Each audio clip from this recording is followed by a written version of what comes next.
ఇది కదా ఆఫర్ అంటే ఇప్పుడు ఎంత కొంటే అంత ఫ్రీ. విఆర్ఆ fine silver jewellery, Jubilee Hills check post, Hyderabad. ప్రస్తుత నంద్యాల జిల్లా నందికొట్కూరు మాజీ ఎమ్మెల్యే, ప్రస్తుత Nandikotkur Congress party in-charge Thoguru Arthur గారు మనతో ఉన్నారు. నమస్తే. నమస్కారం అన్న, మీకు సుమన్ టీవీ ప్రేక్షకులకు అందరికీ నమస్కారం. Thank you sir. ఎలా ఉన్నారు? అంత బాగున్నాం అన్న. రాజశేఖర్ రెడ్డి గారు చాలా ఇష్టలు మీరు, తర్వాత జగన్మోహన్ రెడ్డి గారు కూడా చాలా ఇష్టలుగానే మారారు. ఈ పరిస్థితుల్లో అసలు వైఎస్ఆర్ కాంగ్రెస్ పార్టీని వీడాల్సిన అవసరం ఏమొచ్చింది? 2019లో గెలిచిన తర్వాత నేను అనుకునేది ఒకటి, నేను సర్వీస్ మోటివ్లో డిపార్ట్మెంట్లో ఉన్నప్పుడు నేను కానీ నా ఫ్రెండ్ ఎమ్మెల్సీ ఎస్ రత్నం కానీ సెక్రటరియట్లో కానీ ఎవరన్నా మా దగ్గరకు వచ్చినా మేము వాళ్ళని తీసుకుపోయి వాళ్ళ దగ్గర కన్సర్న్ వాళ్ళ దగ్గర మినిస్టర్ దగ్గర, ఎందుకంటే చాలామంది సీఎంల దగ్గర పనిచేసినాము, ఇది చేసినాము ఒకటి తీసుకుపోయి చేపించి వాళ్ళకి టీలు దాపించి పంపించేవాళ్ళం మనం. అది ఒక మొదటి నుంచి కూడా నాకు, నేను ఉద్యోగంలో చేరినప్పటి నుంచి కూడా మీరు కర్నూలులో కూడా తెలుసుకుంటే, కర్నూలులో లెప్రసీ కాలనీలో ఈరోజు ఆ కాలనీ వాళ్ళు ఊరి బయట పెట్టిన దానికి వికాస్ రాజు, తర్వాత మా సాయి ప్రసాద్ గారు కలెక్టర్ జాయింట్ కలెక్టర్ ఉన్నప్పుడు వాళ్ళతో మాట్లాడి వాళ్ళతో చేసి, తర్వాత దానకిషోర్ గారు వీళ్ళందరితో వాళ్ళకు ఆటోలు ఇప్పించి వాళ్ళకు ఒక హౌస్లు కట్టించి, అప్పట్లోనే మేము ఇవన్నీ కూడా ఒక సోషల్ సర్వీస్ చేయాలనే ఉద్దేశంతో ముందుకు పోయినామన్న. ఎందుకంటే మా ఫాదర్ ఒక ఎలిమెంటరీ స్కూల్ టీచర్, మా ఫాదర్ అంతా కింద కూర్చొని భోజనం చేసేటప్పుడు ఎప్పుడు చెప్పేవాడు, ప్లేట్లో ఒక మెతుకు ఉండకూడదు, ఈ అన్నం గురించే మనం బతుకుతున్నాము, ఇప్పుడే కానీ నీ ప్లేట్ నువ్వే శుభ్రం చేసుకో, ఈ రోజు వరకన్నా నా ప్లేట్ నేనే కడుక్కుంటే ఇంట్లో, నా వైఫ్ని కూడా కడగనిచ్చు. అది మా వాళ్ళందరికీ తెలుసు, నియోజకవర్గంలో అందరికీ కూడా తెలుసు. ఒక్క మెతుకు నా ప్లేట్లో ఉండదు. అది నేను మా ఫాదర్ మాకు నేర్పించినవి కొన్ని విలువలు నేర్పించినారన్న. ఆయన 10 మందిని చదివించి ఉద్యోగస్తులను చేశాడు. సరే, నేను మనకి ఇలాంటి ఈ కాంక్షలు లేవు. సరే, నేను దీంట్లోకి వచ్చాను. వచ్చిన తర్వాత నేను ఏదోదో ఊహించుకొని వచ్చాను. కానీ ఊహించుకొని వచ్చినప్పుడు డబ్బు గురించి నాకు ఏ చిన్న ఆశ కూడా లేదు. ఈ రోజు వరకు నేను ఉన్నది పోగొట్టుకొని, అది కూడా నా వైఫ్ది, నాకేం లేదు. నేను నా జీతము నా టీఏది జస్ట్ సైన్ చేస్తే నా సీసీ పోయేసి ఇంటికాడ మిస్సెస్కి ఇచ్చేవాడు. నా వైఫ్ రెడ్డి, వాళ్ళకి ఇచ్చిన మగపిల్లలకి ఏమి ఇచ్చాడు తనకు అదే ఇచ్చాడు.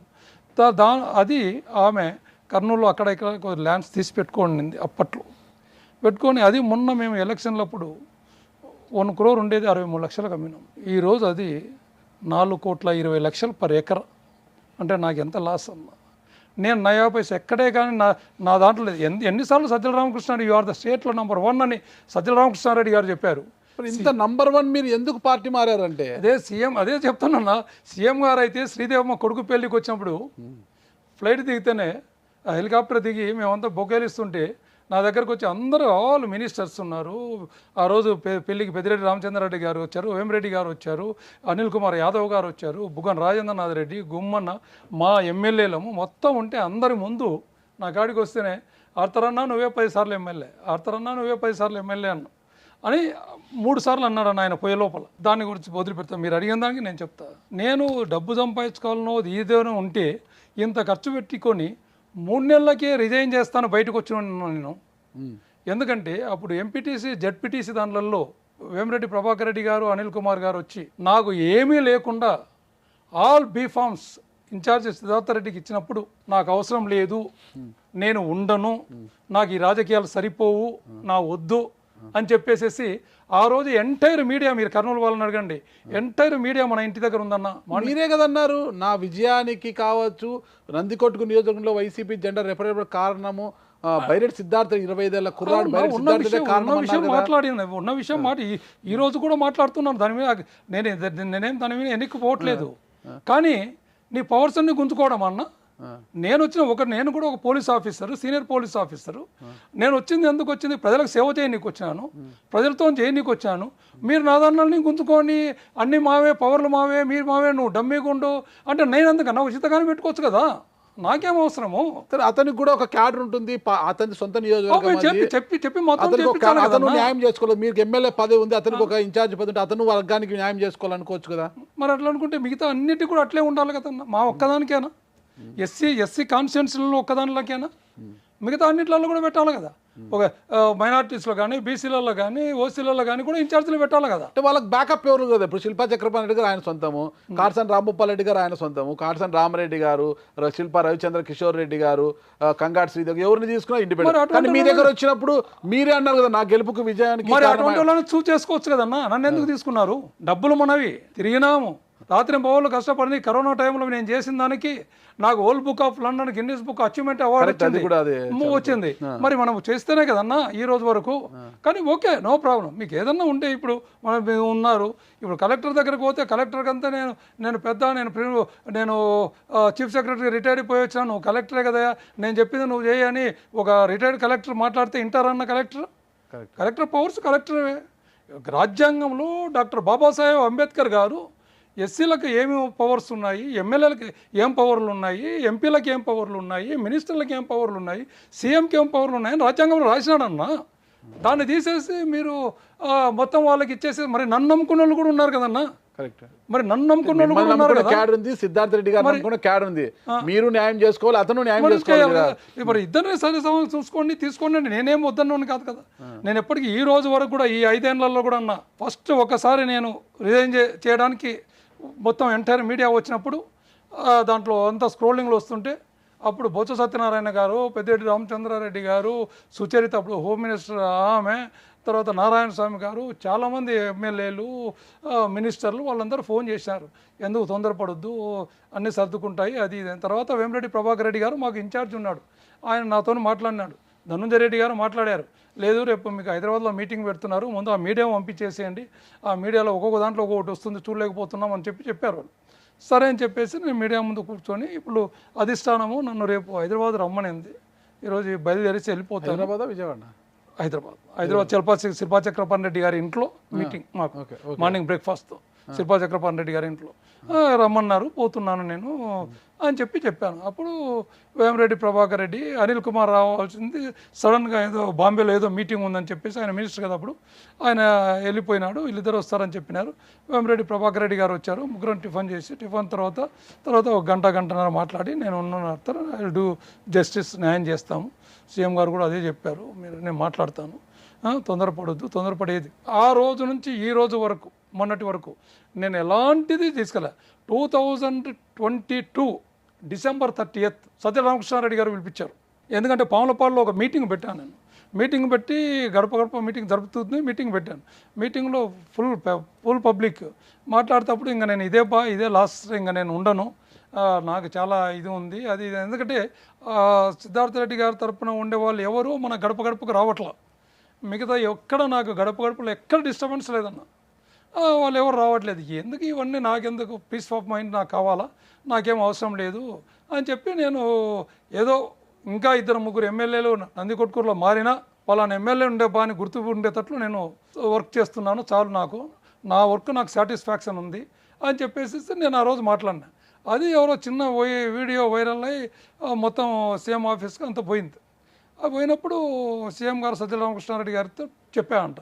సజ్జల రామకృష్ణారెడ్డి గారు డిసెంబర్ 30, 2022 12 గంటలకు నన్ను పిలిపించాను, రమ్మని. 12 గంటలకు రాత్రే పగులన్న పగులు సీఎం ఆఫీస్లో ఉన్నాడు, వచ్చాడు ఆయన 12:30 వచ్చాడు, నాతో 2:30 వరకు మాట్లాడి భోజనానికి పోతే అప్పుడు నేను బయటికి వచ్చినప్పుడు సిద్ధార్థ రెడ్డి కూడా ఉన్నాడు, అందరం కలిసి భోజనం చేసినాం అన్నీ పైన స్కిల్ డెవలప్మెంట్ ఉంది కదా, దాంట్లో భోజనం చేసినాక మళ్ళా సజ్జల రామకృష్ణారెడ్డి గారు ఆయన పిలిపించాడు. అప్పుడు రామసుబ్బారెడ్డి వచ్చాడు, తర్వాత ఐపాక్ దివాకర్ రెడ్డి ఇన్ఛార్జ్, వాళ్ళిద్దరు వాళ్ళతో అర్ధగంటలతో మాట్లాడిన తర్వాత మళ్ళీ నన్ను పిలిపించాడు, అందరినీ కంబైన్డ్.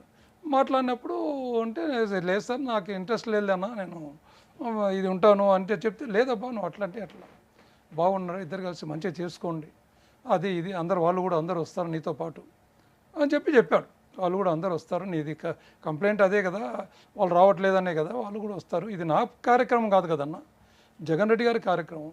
మీరే అన్నారు గడప యువర్ ద నంబర్ 1, స్టేట్లో నంబర్ 1 ఉన్నవారు మీరే చెప్పారు, మీ నోటితో నుంచి ఎన్నిసార్లు చెప్పారు చెప్పండి. ఎస్ ఉన్నే చెప్పాను నేను అని ఆయన అన్నాడు. నువ్వు కాకుండా వేరే వాళ్ళు ఉంటే ఇది నందికొట్కూరు కుక్కలు చెప్పిన విస్తర అయిపోయేది అని కూడా అన్నాడు ఆయన, ఇదే మాట అన్నాడు.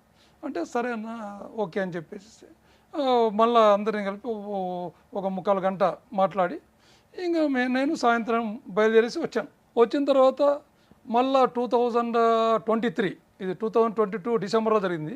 2023 జూన్ 12 మళ్ళీ రమ్మన్నాను నన్ను. రమ్మంటే పోయినా, సత్యరామకృష్ణ రెడ్డి గారు పోయినా.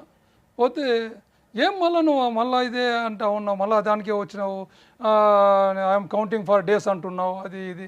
నేను నీకు చెప్పినా కదా మొన్న అది ఇది అన్నాను. చెప్పావు కరెక్టేనా? గడప గడప పోతే నెహ్రూ నగర్లో వీళ్ళు రాలేదు వాలంటీర్సు. ఎవరంటే వాళ్ళు ఆపినారని చెప్పినారు. అక్కడ లీడర్లు ఆపినారంటే ఆ లీడర్లు ఎందుకు ఆపినారు, ఏం కథ అంటే సిద్ధార్థ రెడ్డి చెప్పినాడు పోవద్దని చెప్పినారు, వీళ్ళని కూడా అన్నాడు. వాళ్ళు లేకపోతే వాళ్ళ మనుషులు రాకపోతే నేను చేసుకోగలను, వాలంటీర్లు కూడా రాకపోతే వాళ్ళే బుక్స్ ఇచ్చేది, నేనేం చేయాలా? ఇది నా కార్యక్రమమా ఏమన్నా? ప్రభుత్వం కార్యక్రమము. నేను ప్రభుత్వంలో ఎక్కడ గడప గడపకు పోయినా కూడా నేను ఒకటే మాట చెప్తున్నాను, ఎవరికి మీ ఆశీర్వాదాలు దీవెనలు ఎవరికి ఉండాలని ఎవరైనా ముసలను అడుగుతున్నాను. మిగతా వాళ్ళందరికీ చెప్పడం ఒకటే చెప్తున్నాను, జగన్ రెడ్డి గారి ప్రభుత్వానికి ఉండాలా, ఆయన ఎవరికి సీట్ ఇస్తే వాళ్ళపైన ఉండాలని వెరీ క్లియర్గా చెప్తున్నా. మీరు అన్నీ నా వీడియోలు కూడా చూసుకోండి అని చెప్పాను నేను. అది చెప్పిన తర్వాత మళ్ళీ నేను ఎవరినైనా ముసలను అడుగుతాను, మీ ఆశీర్వాదాలు మీకే నాయన అంటే మాకు కాదమ్మా, ఈయనకు ఉండాలా, ఈయన ఎవరికి చెప్తే ఆయన కానీ మన పాంప్లెట్ చూపించి చెప్తున్నాను నేను, ఇంత క్లియర్గా ఉన్నాను అని చెప్పినానే. అవన్నీ మాకు తెలుసులే, మరి ఇది కూడా మాట్లాడితే ఎట్లన్నా అది ఇది అంటే మళ్ళీ ఆయన రామసుబ్బారెడ్డిని మాట్లాడి నువ్వు మాట్లాడేసి సెట్ చేయి, నేనేమో అన్నీ అయిపోయినాయన్న, ఇంకా అది ఒకటి ఇంకా ముచ్చుమరి ఒకటి, ఆ రెండే ఉన్నాయి నాకు. అది వాళ్ళు చేసుకుంటే కూడా చేసుకోమని చెప్పండి, నాకేం అబ్జెక్షన్ లేదు, నాకేం నేను కంటిన్యూ చేయాలని లేదు నాకు. నేను 2022 డిసెంబర్ 30th మీకు చెప్పాను, నాకు వద్దన్నా, ఇంకా నాకు చాలు, ఈ ఒక టర్మ్ నేను చేసుకొని పోతా అని చెప్పాను. ఎందుకంటే నేను అనుభవించినట్టు అట్లా ఉన్నాయన్న. నేను మీరు ఏదన్నా నా మనుషులకు నాకు చేస్తోళ్ళకు పార్టీకి చేస్తోళ్ళకు ఏదైనా ఇవ్వమంటే అది ఇచ్చే లోపల మీరు టక్కన మళ్ళీ అడిగి పోయి ఆర్డర్ వేసింటారు, మళ్ళీ క్యాన్సిల్ అయి ఉంటుంది. పోయి ఎస్పీని ఒక కలెక్టర్ని అడిగితే ఏం చేయాలబ్బా, సీఎం ఆఫీస్ నుంచి మాకు వచ్చింది, ఇంకా మేమేం చేస్తాం చెప్పు, మాకు కూడా బాధగానే ఉంది అని వాళ్ళు అంటున్నారు. నేను ఎంత అనుభవిస్తున్నానో నాకు తెలుసన్న. ఎందుకంటే ఆయన నా రాజశేఖర రెడ్డి గారి కొడుకు, నాకు రాజశేఖర రెడ్డి గారు గాడ్ ఫాదరు. సో ఆ ఉద్దేశంతో నేను ఇంకా ఏం కాదు, ఎందుకంటే ఫస్ట్ టైం ఒకసారి అయిపోయిన తర్వాత ఇంకా ఇటువంటి దానిలో పోకూడదు, మనం వచ్చినాము రైటో తప్పో వచ్చినాము కాబట్టి దీన్ని కంప్లీట్ చేసేసుకొని పోదామని చెప్పేసి అనుకున్నా. అది ఏంటంటే నువ్వు పిచ్చో నువ్వు అట్లా అంటే ఎట్లా, నీ మీద సీఎం గారికి చాలా మంచి అభిప్రాయం ఉంది, ఇద్దరు కలిసి చేసుకోవాలా, అది ఇది అన్నాను అని. అది జూన్ 12 ఆయన నాతో మాట్లాడినాను అని, రామసుబ్బారెడ్డి వస్తాలే నీ దగ్గరికి అన్నాడు. 23 June Ramasubba Reddy, IPAC incharge Divakar Reddy మన ఇంటికి వచ్చినారన్న. ఇంటికి వచ్చి 4 గంటలకు వచ్చారు, సాయంత్రం 8:30 వరకు ఉన్నారు రాత్రి. ఎందుకు? ఏదో అవి ఇవి అన్నీ నన్ను కన్విన్స్ చేస్తా, అది చేస్తా ఇది చేస్తా. ఆ రోజు వాళ్ళు చెప్పడం ఏంటంటే, నీ దగ్గర ఉన్నటువంటి గృహసారథులు, నీ దగ్గర ఉన్నటువంటి కన్వీనర్లు, నీ దగ్గర ఉన్నటువంటి మండల అధ్యక్షులు, నీ దగ్గర ఉన్నటువంటి కోఆపరేటివ్ సొసైటీ అధ్యక్షులు, ఇవన్నీ ఇన్ఛార్జి సిద్ధార్థ రెడ్డి గారికి ఇవ్వాలి. ఇంకా నాన్న ఇంకా అంటే ఇంకా నీ దగ్గర ఉన్నటువంటి అడ్మినిస్ట్రేషన్ మొత్తం ఆయన చూసుకుంటాడు. మరి నేనేం చేయాలన్నా? నేనేం చేయాలంటే నువ్వు గవర్నమెంట్ ప్రోగ్రాంలన్నీ నువ్వు చూసుకోవాలన్నా. దానికి నేను అక్కర్లేదన్నా, మీ ఇంట్లో ఎవరైనా జీతగానే పెట్టుకోండి అన్న. ఇదే మాట అన్న, ఇదే మాట అన్న. అడిగి పేర్లు చెప్తున్నా కదా, దాంట్లో 2 కూడా ఉన్నారు కదా, దివాకర్ రెడ్డి ఉన్నాడు, రామసుబ్బారెడ్డి ఉన్నాడు. మీ ఇంట్లో జీతగానే పెట్టుకోండి అన్న. తర్వాత ఇంకోటి కూడా మాట్లాడుతున్నా, నేను శివారెడ్డి గారు నాకు బాగా క్లోజు, నేను అప్పుడు చంద్రబాబు నాయుడు దగ్గర సెక్యూరిటీ ఆఫీసర్. బాంబర్ శివారెడ్డి గారు మీరు మినిస్టర్ అయినారు, మీరు ఒక ఎస్పీ గారి దగ్గరకు వచ్చి భారత రాజ్యాంగంలో డాక్టర్ బాబాసాహెబ్ అంబేద్కర్ గారు ఏ అధికారాలు ఇచ్చారో ఆ అధికారాలను మీరు బదలాయించడానికి మీకేం హక్కు ఉందన్నా?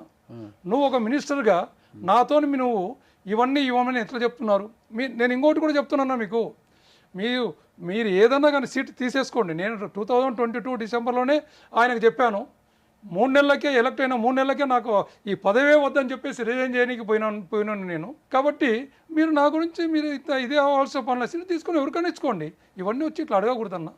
నాతో నన్ను మీరు చాలా హర్ట్ చేసినారు. మీరు సీటు ఎవరికైనా ఇచ్చుకోవచ్చు, నేను ఎంత బాగా పనిచేసినా లేకపోతే పని చేయకపోయినా అది మీ ఇష్టం, మీ పార్టీ మీ ఇష్టం, అది ఎవరికైనా ఇచ్చుకోవచ్చు, దాంట్లో ఎలాంటి తప్పు లేదు. కాకపోతే మీరు ఇప్పుడు మాట్లాడినారా ఈ మాటలు, నీ దగ్గర ఉండే గృహసారథులు, కన్వీనర్లు, మండల అధ్యక్షులు, కోఆపరేటివ్ సొసైటీ అధ్యక్షులు అన్నీ ఆయనకి ఇవ్వండి, నీ అధికారాలన్నీ ఆయనకి ఇవ్వండి అంటున్నా.